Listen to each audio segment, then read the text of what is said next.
La France bénéficie depuis toujours d'une situation géographique exceptionnellement favorable, qui a profondément influencé son histoire, sa puissance et sa stabilité.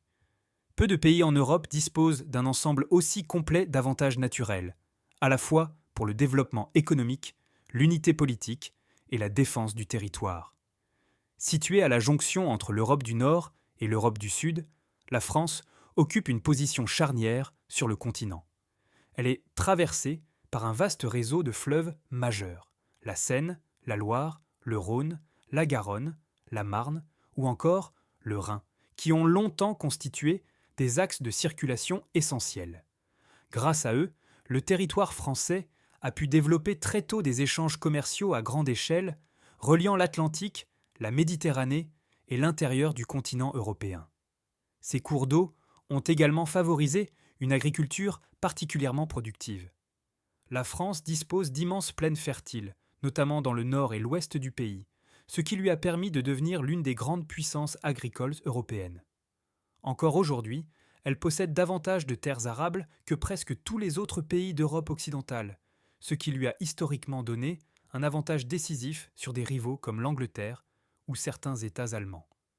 Le choix de Paris comme capitale répond aussi à une logique géographique.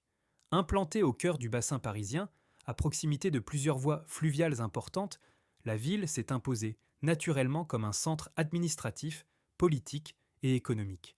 Cette position centrale a facilité le contrôle du territoire et la circulation des hommes, des marchandises et des idées, contribuant à l'unification progressive du pays autour d'un pouvoir central fort. L'intérieur du territoire français est relativement facile à parcourir. Les reliefs y sont modérés, à l'exception de certaines zones montagneuses, au sud et à l'est. Cette accessibilité a permis une intégration rapide des régions, favorisant l'émergence d'une identité nationale commune et faisant de la France l'un des premiers États-nations structurés d'Europe.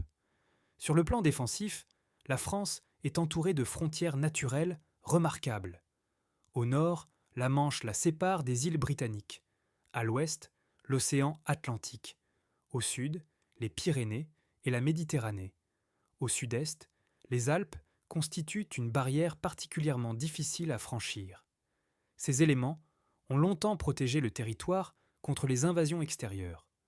Cependant, une zone a toujours posé problème, le nord-est du pays.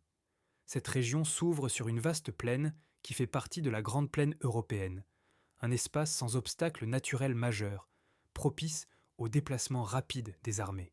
Depuis le Moyen Âge, cette vulnérabilité est au cœur des préoccupations stratégiques françaises. Au fil des siècles, deux grandes réponses ont été envisagées pour résoudre ce problème. La première consistait à étendre les frontières vers l'Est afin d'atteindre des lignes de défense naturelles plus solides, comme le Rhin ou les massifs montagneux. Sous le règne de Louis XIV, la France parvient ainsi à sécuriser certaines zones alpines et rhénanes sans toutefois éliminer complètement la menace. La seconde approche reposait sur l'influence politique et diplomatique. Durant la Révolution française, certains théoriciens défendent l'idée de frontières naturelles, estimant que le Rhin devait devenir la limite orientale du pays afin d'assurer une protection durable. Cette vision guide en partie les conquêtes révolutionnaires puis napoléoniennes qui étendent temporairement la France bien au-delà de ses frontières actuelles. Après la chute de Napoléon, ces territoires sont perdus, et la France revient à des frontières proches de celles de l'Ancien Régime. La faiblesse du Nord-Est réapparaît alors avec force. Elle est exploitée à plusieurs reprises lors des conflits franco-allemands de 1870, de la Première Guerre mondiale et de la Seconde Guerre mondiale, où les invasions passent systématiquement par cette zone. Entre les deux guerres mondiales, la France tente de compenser cette vulnérabilité par des ouvrages défensifs massifs comme la ligne Maginot. Mais cette stratégie se révèle insuffisante face à l'évolution des tactiques militaires et aux contraintes diplomatiques, notamment avec la Belgique. Après 1945, la France adopte une approche radicalement différente. Plutôt que de chercher à renforcer militairement ses frontières, elle mise sur l'intégration européenne.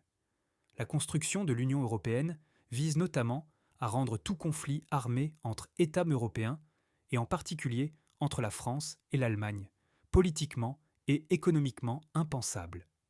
Aujourd'hui, cette stratégie semble avoir atteint son objectif.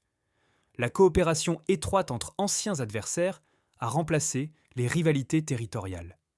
Là où les fortifications et les armées ont échoué à garantir une sécurité durable, la diplomatie, l'interdépendance économique et les institutions communes ont permis de stabiliser définitivement cet espace.